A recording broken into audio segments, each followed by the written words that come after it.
تو دیکھو، نفع یا نقصان دینے کا مالک ایک اللہ ہے۔ اللہ کی ذات کے علاوہ نہ کوئی نفع دے سکتا ہے نہ کوئی نقصان، اور اسی طرح بیماری اور بیماری سے صحت یابی یہ بھی اللہ کے ہاتھ میں ہے، اللہ کے علاوہ کسی اور کے ہاتھ میں نہیں ہے۔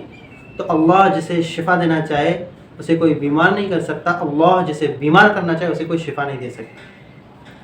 یہ سب کچھ اللہ کے ہاتھ میں ہے، لیکن ہمیں اعمال کرنے کا اللہ نے حکم دیا ہے۔ اللہ کے رسول صلی اللہ علیہ وسلم نے اعمال کرنے کا حکم دیا ہے کہ اعمال کے ذریعے سے اللہ سے اپنے مسائل کو حل کرو۔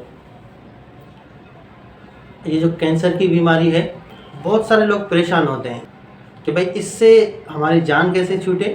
تو رجوع اللہ بہت ضروری ہے، اللہ سے مانگے، سب سے پہلے 2 رکعت نفل پڑھ کے اللہ سے مانگے، اللہ ہمیں اس کینسر کی بیماری سے صحت یابی عطا فرمائیں گے۔ یہ پکی ٹکی بات ہے، اعمال میں طاقت ہے۔ اور پھر جو مجرب اعمال ہوتے ہیں ان اعمال کے ذریعے سے بھی ہم اللہ سے استفادہ حاصل کر سکتے ہیں۔ 3 آیتیں ہیں قرآن مجید کے اندر، نماز کی پابندی کے ساتھ ان کو پڑھنا ضروری ہے، اس سے زیادہ فائدہ ہوگا۔ ہر نماز کے بعد اگر انہیں بندہ پڑھے، ہر نماز کے بعد ان 3 آیتوں کو ورد کرے، اللہ اسے جلد یعنی فائدہ نصیب فرمائیں گے۔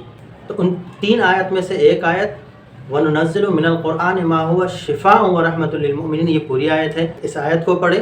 دوسرے نمبر پہ وَإِذَا مَرِضْتُ فَهُوَ يَشْفِينِ، یہ والی آیت ہے۔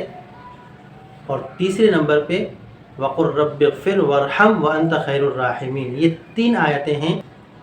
نماز کے پابندی کے ساتھ جیسے میں نے عرض کیا، اگر ان کو پڑھیں گے ہر نماز کے بعد اول آخر 3 مرتبہ درود شریف بھی ساتھ میں پڑھیں گے، اول آخر 3 مرتبہ درود شریف ہو، پھر یہ ان 3 آیتوں کا ہم ورد کریں ہر نماز کے بعد۔